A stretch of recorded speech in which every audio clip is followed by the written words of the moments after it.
السلام عليكم. تحياتي للجميع. اهلا وسهلا بحضراتكم. منورين قناة شبكة وعي. المقدمه رامي كريم العبد لله. النهاردة فيديو جديد من غير ورق او تحضيرات.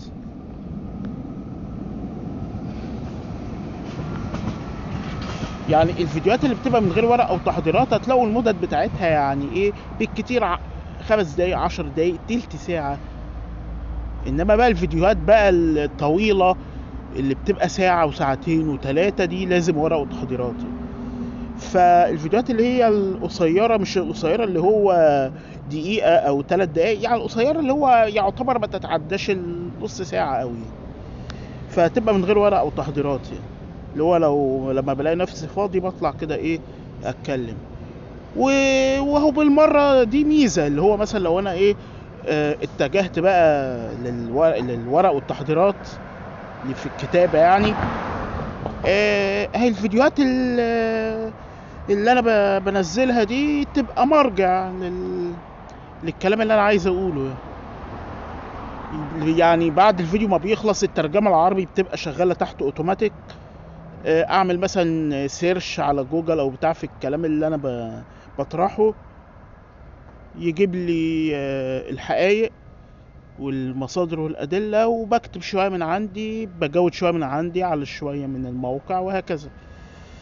طيب ندخل في الموضوع على طول عشان ما اطولش على حضراتكم. بس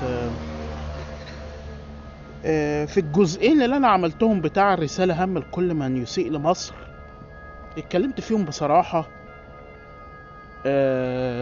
يعني وقلت ان اللي بيحب مصر ما يسبش شعبها، ما يسيئش للدين،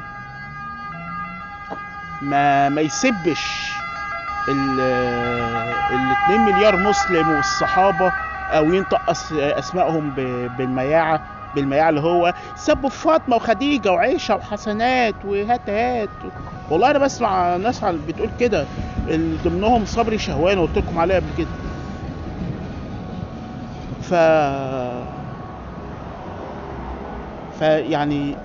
يعني بصوا بالبلدي كده، يعني اتمضمض قبل ما تقول اسماء الصحابة رضوان الله عليهم. بمناسبة الحتة دي بتاعت الصحابة، في قناة على اليوتيوب اسمها نص الكلام او نص الكلام، مش عارف هي نص ولا نص، مش متشكلة، بس المهم نص الكلام.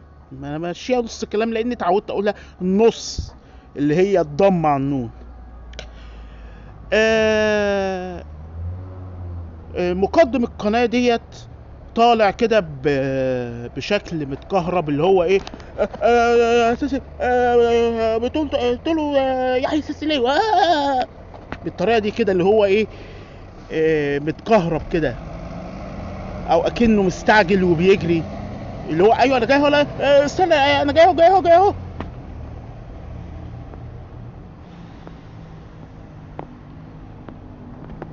وبيقعد يهين في الناس ويهين في الشعب المصري.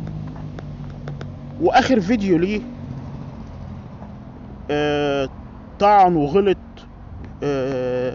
في الصحابي سيدنا معاوية بن أبي سفيان رضي الله عنه، لما لقى فيديو قديم للشيخ الشعراوي الله يرحمه وهو بيقول معاوية رضي الله عنه كذا كذا كذا كذا.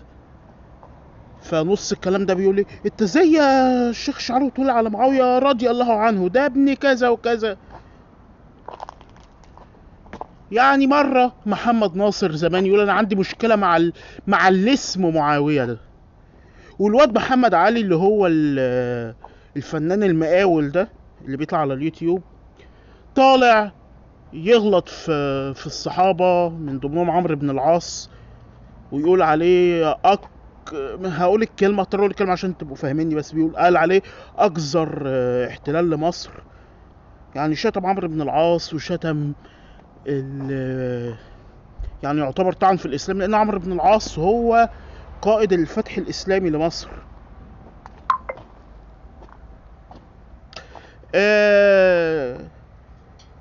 ومحمد علي طلع في فيديو اخر يقول انا لا مسلم ولا مسيحي ولا يهودي ولا ملحد، لكن احترم الجميع، احترم المسلمين والمسيحيين واليهود والملاحدة. طب نفوت اول 3 او اول 2 على الاقل، انما بحترم الملحدين؟ طب معنى كده انك بتقول انك انت ملحد بقى ولا ايه؟ انا هقول سؤال وهسيب الجواب، يعني هسيبكم تجاوبوا في التعليقات. ما حكم الدين في من يطعن بالصحابة ويتبرأ من كل الديانات، من الإسلام إلى يعني الديانات السماوية؟ يعني حكم الدين في ذلك إيه؟ اكتبوا لي في التعليقات.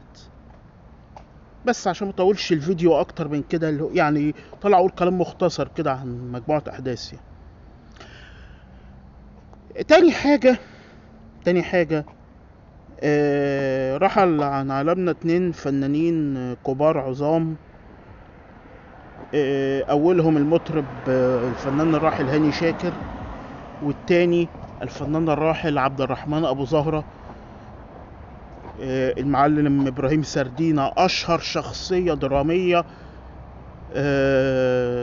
يعني عبد الرحمن اتشهر بيها في مسلسل انا عايش في جلباب ابي للراحل نور الشريف.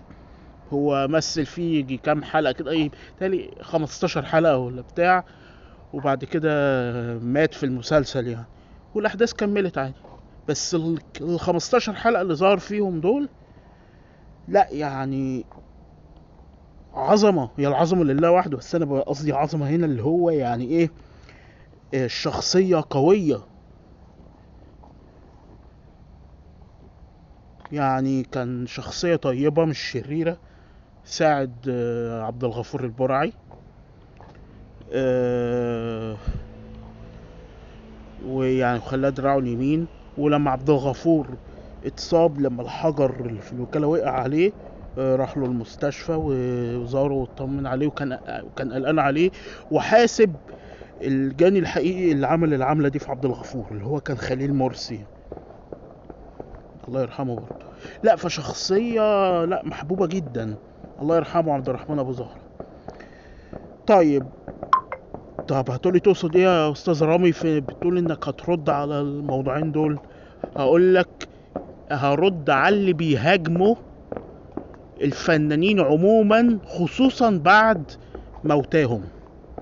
اللي يطلع يقول لك اذكروا بحسب موتاكم، ده حديث ضعيف. هو يعني القنوات الاخوانجية دول ومن والاهم على اليوتيوب، زي صبري شهوان وزي وجد العربي وزي خالد السرتي وزي ريم احمد وزي منى الشاذلي بتاعت امريكا اللي بنضاره شمس دي، اللي بيطلقوا عليها بهجة صابر 2 او النسخة النسائية من بهجة صابر في الالفاظ يعني والحاجات دي، يقول لك ده حديث ضعيف. اذكروا بحسب موتاكم اذكروا بحسب موتاكم حديث ضعيف. بيضعفوا اي ايات او احاديث بتواجههم. هتقول لي يا استاذ رامي لا، ما حاسب انت كده دخلت في منطقه دينيه وكده ما ينفعش وكده بتسيء لنفسك. هقول لك يا عم اصبر يا عم، لو صبر القاتل على المقتول كان مات لوحده. اصبر، انا بقول لك اهو، انا بتابع بدقه ماشي، يعني مش بفضي نفسي اليوم كله واقعد اتابعهم واحد واحد كده وفيديوهات كامله، لا يعني اللي بيظهر قدامي، بما اني مشترك في قنواتهم على شبكه وعي، فبدخل على قناه شبكه وعي مثلا من قناه اخرى عندي، وبفعل اللي هو اظهار القنوات اللي انا مشترك فيها، وبشوف واحد واحد فيهم كده قال ايه النهارده وبرد عليه. فمن اكتر الحاجات اللي انا قابلتها اللي هما يقعدوا يشككوا في الايات وفي الاحاديث دي. وعلى سبيل المثال برضو حسين بديني اللي بيقعد يشكك برضو، بتاع المانيا. فوجد العربي كان عمل فيديو تعزية للفنان هاني شاكر الله يرحمه، وحذف الفيديو ده بعدها. طب حذفه ليه؟ هتقول لي يا استاذ رامي طب ما يمكن الجودة بتاعته كانت ضعيفة شوية ولا حاجة، او كان النت قاطع، فأعاد تصويره وتحميله تاني. بقول لك ممكن الكلام ده لو كان صاحب الشأن او صاحب القناة قالها بنفسه. انا يا جماعة كان عندي مشاكل في الفيديو، ف حذفته وصورته تاني ونزلته تاني بشكل مختلف. انما حذف فيديو التعزية علشان لا كان حذف فيديو التعزية ده على عبد الرحمن ابو زهرة صحيح. هو شمت في موت هاني شاكر، وحذف فيديو التعزية لعبد الرحمن ابو زهرة، معلش اتلخبطت. بتاع عبد الرحمن ابو زهرة ليه علشان ظهر فيديو قديم لعبد الرحمن ابو زهرة، وهو يعني بيتكلم باسلوب وطني محب البلد ودولته، رافض فيها اي تحريض او ارهاب او عنف اللي كانت بتمارسها جماعة حكمت سنة.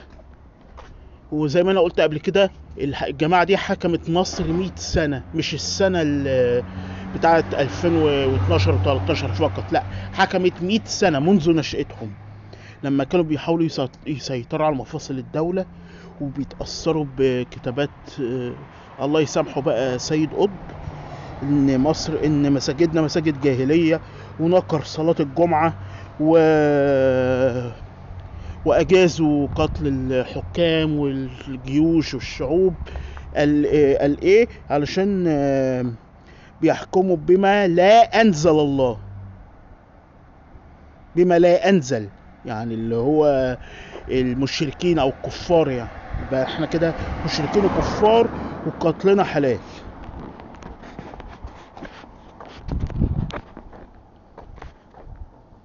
فانا بقول لك يا وجدي يا عربي، يعني اتقي الله، ماشي؟ انت ما سبتش فنان الا واسأت ليه بعد موته. انت ابتديتها بحسن يوسف وابنه، ابنه التاني اللي هو عبد الله باين ولا مش عارف ايه، لا هو له ابن حسن يوسف، عنده ابن ممثل اسمه عمر، ده عايش الحمد لله ربنا يديله الصحه. التاني بقى اللي هو عبد الله باين، ده اللي كان مات في حادثه غرق حاجه زي كده. فوجد العربي طلع شمت في حسن يوسف وفي ابنه، ودلوقتي شمت في هاني شاكر وفي عبد الرحمن ابو زهر، علشان هم مؤيدين لبلدهم. تخيل بقى، مؤيدين لبلدهم ولوطنهم. ما هم جماعة الإخوان دول ما عندهمش حاجة اسمها وطن، ما هو مرشدهم قالها الوطن ما هو إلا حفنة من تراب عفن. فأنت منتظر منهم إيه؟ منتظر منهم إيه؟ طيب دي تاني حاجة. تالت حاجة موضوع الاكتفاء الذاتي.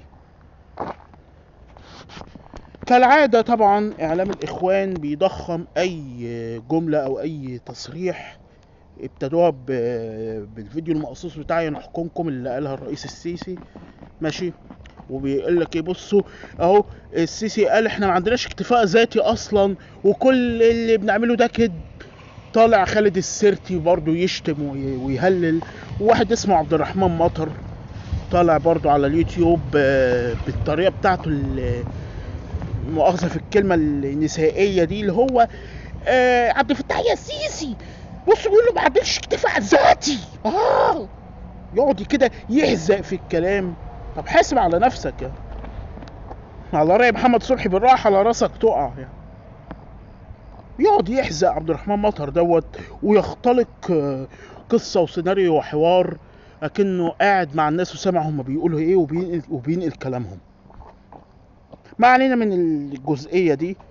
نكمل في عبد الرحمن مطر برضو، لما طلع يقول ان السيسي والحكومه قالوا احنا عندنا اكتفاء ذاتي من القمح والكهرباء والغاز وكذا وكذا وكذا، ودلوقتي طلع هو يقول احنا ما عندناش اكتفاء ذاتي من الزراعه. هو السيسي قال كده؟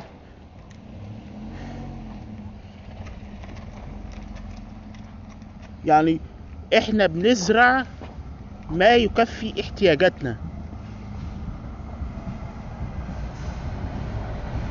يعني انت مثلا ممكن تذاكر يعني مثلا عشان تمتحن لازم تكون مذاكر المنهج كله، انت مثلا ذاكرت نصه، فانت كده محققتش الاكتفاء الذاتي من المنهج اللي انت درسته او ذاكرته. بس نص المنهج اللي انت ذاكرته ده هو اللي بيجي في الامتحان. الامتحان مش 10 صفح، يعني مش هيجيب لك الكتاب كله، لا. هو بيجي المدرس محدده لك، وهو حدد لك مثلا يعني هو حدد لك مثلا 20 صفحة تذاكرهم، انت ذاكرت منهم 10، فده كفاية عليك.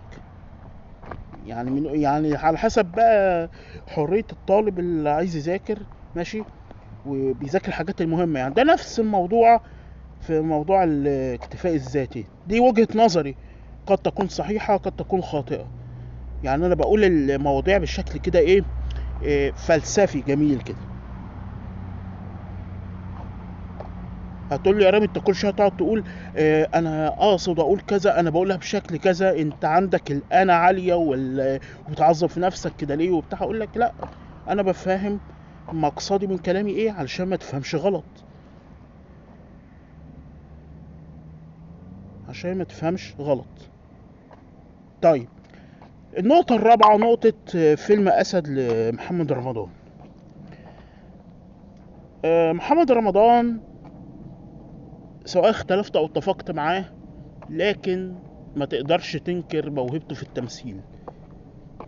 لدرجة ان الفنان علي الحجار في البداية خالص، يعني محمد رمضان كان صغير، يعتبر كان شبه طفل كده، زي شبه جزيرة سيناء.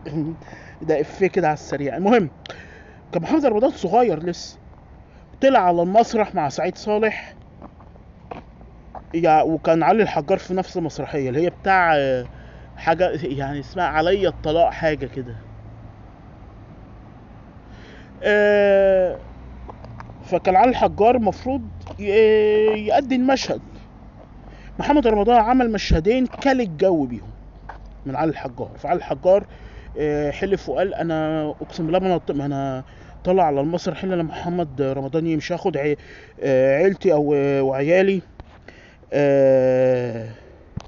واسافر على مصر طالما محمد رمضان ده بيمثل. يعني شوفوا حتى وهو صغير بيتحارب، فما بالك بقى دلوقتي. ففيلم اسد يعني ما بيشجعش العنصريه. يعني محمد رمضان لما عمل الالماني وعبده موته والاسطوره كان بيشجع البلطجه زي ما بشوف على السوشيال ميديا، ده محمد رمضان بلطجي وماسوني ومش عارف ايه. لا، يعني في افلام عالميه انا بدرس في ايطاليا، في مدرسه الثانوي كانوا بيجيبوا لنا في افلام، فيلم كامل ساعتين برضو عن الحاجات اللي هي ايه ذات البشرة السمراء، برضو هم بيتعذبوا، ماشي، وبنكتب تحليل عن الفيلم. لا، فده موجود في العالم كله. وبعدين انت شفت الفيلم علشان تبني حكمك النهائي عليه. فيا جماعة سيبوا الناس في حالها. الفيلم لسه ما تعرضش منصات، هو اتعرض سينما، ماشي. شوفوا الفيلم مرة واتنين وتلاتة وعشرة والف ومليون والف مليون كمان، الكلمتين مع بعض، ومليار واتنين مليار واتنين تريليون مرة، ماشي، عشان تقدروا تحكموا عليه كويس. ممكن يكون فيه شوية اخطاء، بس تبقى اخطاء مثلا ايه، اخطاء كتابة، ممكن تبقى الاخطاء قصة عادي. انا بتكلم برضو من ناحية ان انا هاوي كتابة اعمال فنية، فده شيء عادي يعني. انما مش تبني حكمك الكامل من على اعلان الفيلم وعلى الاقاويل اللي انت بتسمعها. انا قريتها كده بتعليق على اليوتيوب، بقى تحكم تعليق ايجابي، يعني اللي هو نفس بيتبنى نفس رايي وكلامي. ما تحكمش على العمل بالكامل عن طريق ده قال عن الفيلم كذا وده قال وده قال وده قال وده قال. لا، انت شوف الفيلم بنفسك واحكم عليه، مالكش دعوه بغيرك. انت هتسلم دماغك لغيرك.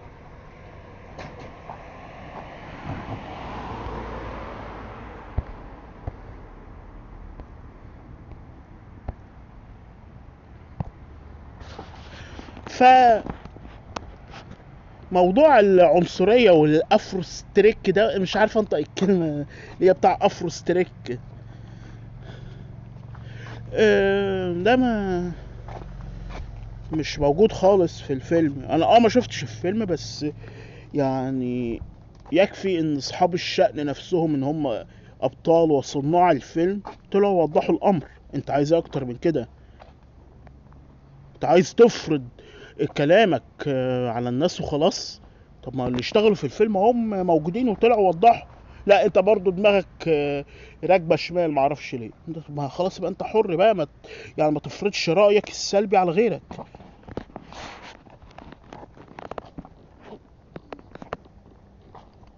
تمام. بس انا اتكلمت قبل كده في موضوع الجيش المصري وموضوع الخليج والحاجات دي، هتكلم عنه برضو بشكل سريع كده مختصر. لو اتكلمت عنه قبل كده هتكلم تاني، ولو ما اتكلمتش عنه اديني بتكلم. موضوع بقى الجيش المصري والامارات او الخليج، هو يعني في سوء تفاهم في الامر. هو إيه الرئيس السيسي او الدوله المصريه ما بعتتش الجيش المصري نفسه بعتاده باسلحته وقياداته للخليج؟ لا، هو ايه، بعض المقاتلات او بعض الطائرات، على حد علمي برضو، يعني لو انا غلطان في الكلام ولا حاجه اكتبولي في التعليقات. انا بسيب التعليقات مفتوحه وشغاله، يعني طالما تعليقات محترمه او تعليقات ايجابيه يعني. ولو اختلفت معايا بيبقى باحترام برضه. المهم، فده علشان نوصل رساله ان امن الامارات والخليج والسعوديه، الامن البلاد العربيه من امن مصر، لان الاربع بلاد دول بلاد عربيه: مصر، السعوديه، الامارات، الخليج، مرورا بقى بالجزائر، البحرين، وكذا وكذا، سواء اختلفت او اتفقت معاهم برضو. بس يكفي ان احنا دول عربيه من ضمن خطه القوميه العربيه بتاعت الرئيس الراحل جمال عبد الناصر. يعني اللي هو يعني كل رئيس عسكري او زعيم عسكري لمصر بيطلع منه كمية انجازات مهولة. مش ببالغ ولا بطبل، لا، انا بقول الحق اللي انا شفته. سيبكم من الكلام بتوع اعلام الاخوان او الاخوانجية، او زي ما انا بقول عليهم الخرفان يعني. ماشي.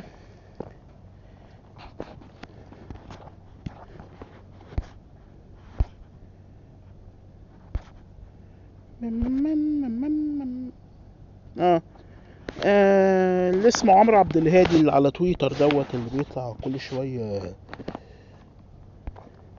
بيقول لك ايه: ما اشبه الليله بالبارحه، السيسي يطلق فنكوش جديد اسم مشروع دلتا الجديده زي كذا كذا. لان هي ظهر عندي في الاشعار كده يعني الجمل مش كامله، لازم اتك على الحساب نفسه عشان اشوف المقال كامل. لو اتكيت دلوقتي الفيديو هيقف.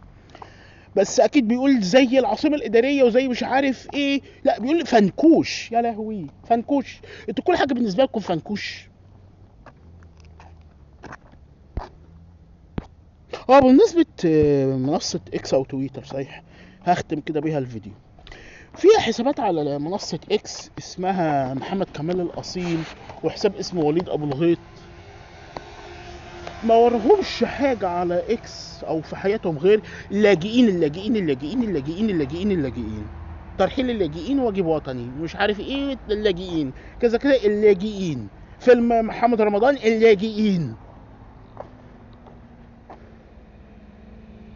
المية قطعت اللاجئين.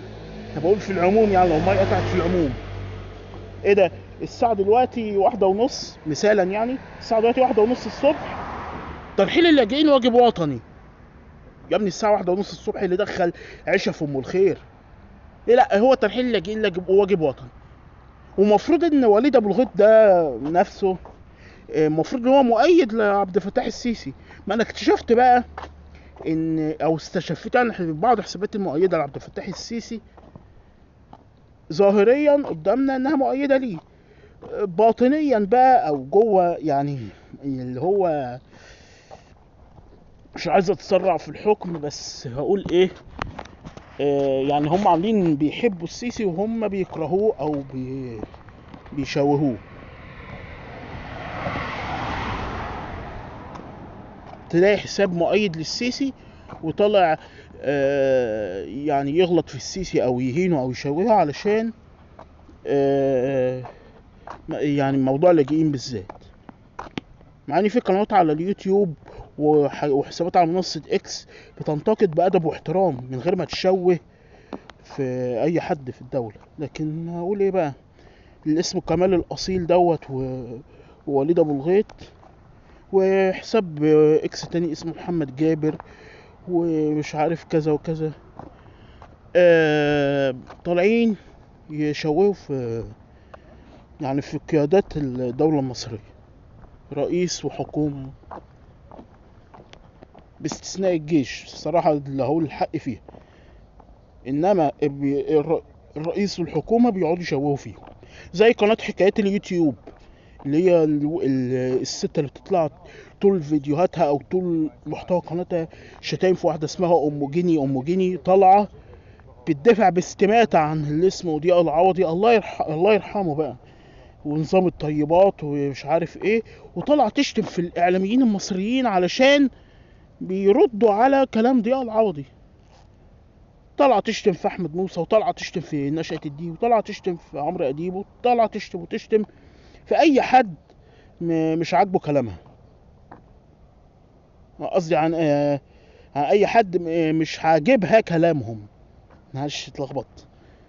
فانا بقول اللي اسمها حكايه اليوتيوب ديت يعني خليكي في نفسك وخليكي في حالك، يعني تأدبي،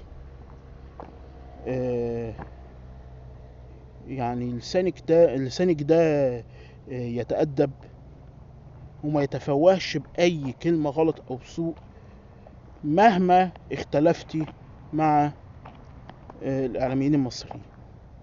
بس ده اللي عندي النهاردة، أشكركم جزيلا وتصبحوا على خير.